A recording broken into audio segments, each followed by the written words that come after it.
Austin, Texas, December 6, 1991. Four teenage girls were closing up a frozen yogurt shop for the night.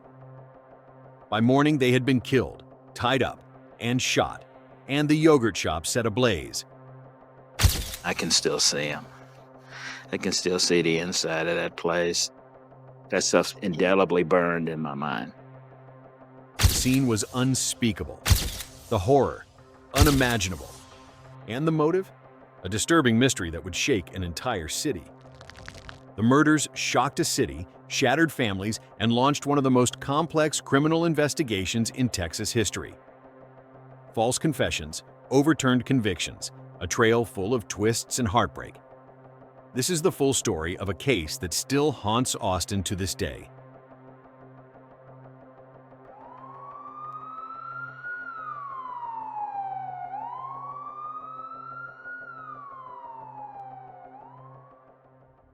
It was just another quiet Friday night in North Austin. The strip mall near West Anderson Lane and Burnett Road was winding down for the evening. Inside the "I Can't Believe It's Yogurt" shop, two teenage employees, 17-year-olds Eliza Thomas and Jennifer Harbison, were getting ready to close. Jennifer's 15-year-old sister, Sarah Harbison, and 13-year-old friend Amy Ayers had stopped by to hang out and wait for a ride home. The girls were typical Texas teens, full of life, with after-school jobs, big plans, and bigger smiles. Eliza loved animals and hoped to show her pig at the local livestock fair. Jennifer was a natural leader. Sarah loved volleyball. Amy dreamed of becoming a veterinarian. They were daughters, sisters, and best friends. At 11 p.m., Jennifer locked the front door. They wiped down the counters, stacked chairs, counted the till. That night, the shop felt quiet. Business was slow. Some customers came and went. One man reportedly lingered in the bathroom for longer than usual. Two others sat near the front, hunched in a booth, whispering close together. One witness would later describe their behavior as off, like they didn't belong there. No one could have imagined what would happen next. Jonesy? Yeah. You hear about the call 2900 West Anderson? Yeah, I'm headed over there. At 11:47 p.m., a patrol officer driving by noticed smoke billowing from the store. Firefighters were dispatched, expecting a minor kitchen fire. They broke in and stumbled into one of the most horrific scenes in Austin's history. The bodies of the four girls were discovered in the back of the store, some stacked, some separate, all badly burned. They had been gagged, stripped, bound with their own clothing, and executed. 13-year-old Amy Ayers was the only one found separate. She had been shot twice. The first bullet missed her brain, the second ended her life. The fire had been set deliberately. Paper goods and cardboard were soaked in accelerant and ignited, a clear attempt to destroy evidence. The city of Austin reeled. A killer, or killers, had walked out of that yogurt shop into the night. No one saw them, no one heard them, and soon, it would seem no one could stop them. Billboards with the girls' faces appeared across the city. A special task force formed immediately, and so began a manhunt, one that would span decades. Lead Detective John Jones called in reinforcements from the FBI, ATF, and Texas Rangers. From the start, he knew this case was different. Two firearms had been used, a .22 caliber and a .380. That meant two shooters and likely two killers. But no guns were recovered. The front door had been locked from the inside. The back door was open. Investigators theorized the killer or killers gained access earlier and waited, or one of the last customers unlocked the back. Initial leads poured in. A teenager named Maurice Pierce was caught at a mall carrying a .22 pistol. He implicated three friends, Robert Springsteen, Michael Scott, and Forrest Wellborn. But under surveillance, nothing added up. The boys' stories changed. Ballistics testing later confirmed the .22 pistol didn't match the bullets recovered at the crime scene. With no solid evidence connecting them and no confessions, the boys were released. The investigation turned frantic. Officers explored every angle. A group of teens dabbling in the occult, a local woman who kept animal bones and rituals in her home. Even a drifter named Kenneth McDuff, a notorious serial killer who had been executed in 1998 for unrelated crimes. McDuff was active in Texas during the early 90s and known for brutal murders involving young women. Though his name briefly came up in connection with the yogurt shop case, investigators found no concrete ties linking him to the crime scene, and he was eventually ruled out. Several false confessions emerged, at least 6 people, only to be ruled out later. There was too many inconsistencies in the confession. Every lead seemed to implode, and with each passing year, pressure grew. In a symbolic act, Jones hung the green and white striped shirt he'd worn on the night of the murders in his closet, promising he'd only wear it again when the case was solved, a vow he made directly to the victims' families during one of the early memorials as a symbol of his personal commitment to justice. I kind of made a promise to them. The next time they saw me with that green and white shirt on, that was a signal to them that, we knew who did it.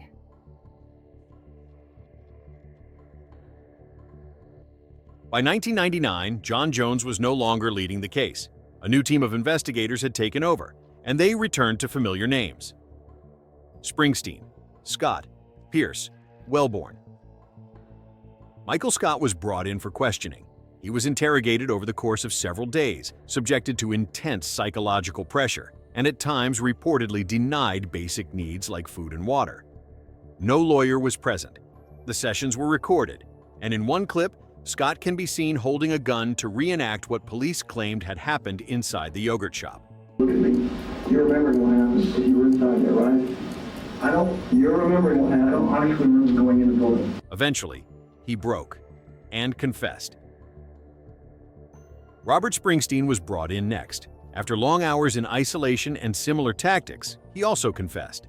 The 2 young men, now in their 20s, gave statements that were deeply troubling, not only because of how they were obtained, but because the details didn't quite match the known facts of the crime scene. You're the coldest guy I've ever talked to in my life.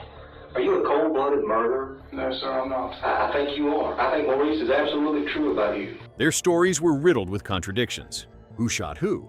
Who tied the girls up? What was used to start the fire? Details changed. Some were clearly incorrect. But for investigators desperate for a break in the case, the confessions were enough, even though no physical evidence tied them to the scene. Even though the DNA found on one of the victims did not match either man, the state pushed forward. Despite these glaring issues, the Travis County District Attorney's Office pursued charges. Prosecutors leaned heavily on the confessions, framing them as the emotional heart of the case, even if the details were inconsistent and the DNA didn't match. The trials were emotional and high-profile. Jurors heard taped confessions, heard about Scott and Springsteen's troubled pasts. They saw tears and remorse.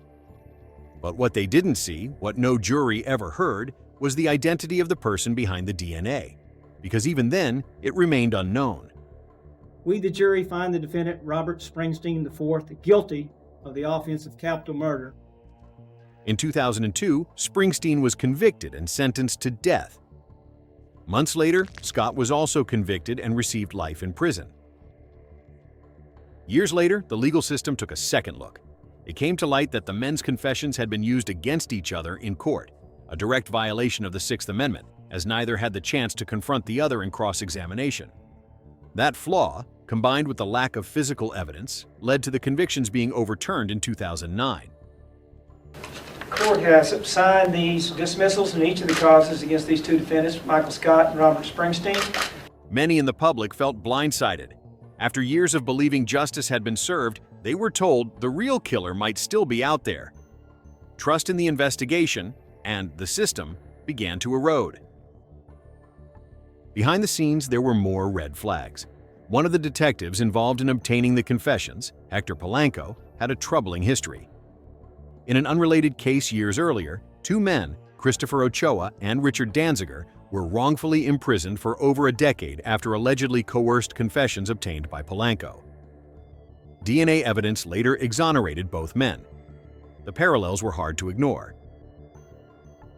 Back in Austin, the damage was irreversible. 2 young men had spent nearly a decade behind bars, and the real killer had never been caught.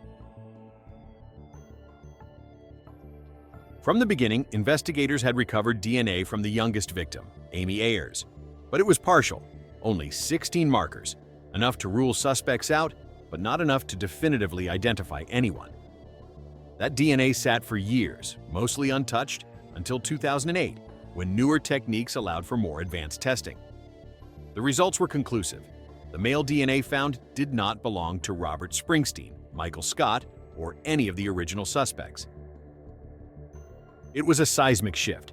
The only piece of forensic evidence from the crime scene had now eliminated the two men prosecutors had once called murderers. The charges against both were formally dropped, but by then, the damage had long since been done, to the families, to the community, and to the credibility of the entire investigation. Nearly a decade later, in 2017, there was a breakthrough. The FBI had launched a pilot program uploading DNA profiles into a scientific research database. The Austin DNA returned what officials described as a potential near match. Investigators were stunned. For the first time in years, it felt like they might finally have a name. But when they pressed the FBI for that identity, they hit a wall. Federal privacy laws prevented the Bureau from sharing personally identifiable information from that database. A follow-up test that identified more DNA markers ruled the person out entirely. It had been a false lead, one that flickered with hope, then quickly vanished. And that was the greatest disappointment because we really thought we had it. The unknown male DNA, the one piece of untouched truth left behind in that yogurt shop, still sits in a database, waiting. And more than 3 decades later, it remains the strongest link to the killer who has never been named. Today, the case is still open. Billboards still offer rewards. Every December, families and community members gather at memorials, placing flowers, lighting candles, and sharing memories of 4 young lives lost too soon. Some, like Eliza Thomas's sister, turn their pain into purpose, becoming therapists, advocates, and voices for trauma survivors. Others have remained quieter, but no less resolute in their pursuit of justice. Despite decades passing, the grief remains raw. There's a sense, among families, investigators, and even journalists, that this case still can be solved, but time is running out. There have been no new arrests, no major breakthroughs, just the same haunting questions. John Jones still keeps that green and white striped shirt hanging in his closet, the one he wore that first night, standing in the burned-out remains of a yogurt shop, untouched, waiting for the day it can finally be worn again. Time has moved on, but for 4 families and 1 city, the clock has never stopped. 4 innocent girls, taken in one of the most brutal, senseless crimes in Texas history, and their killer, or killers, have never faced justice. More than 30 years later, the case still echoes, through unanswered questions, grieving families, and a city that hasn't forgotten.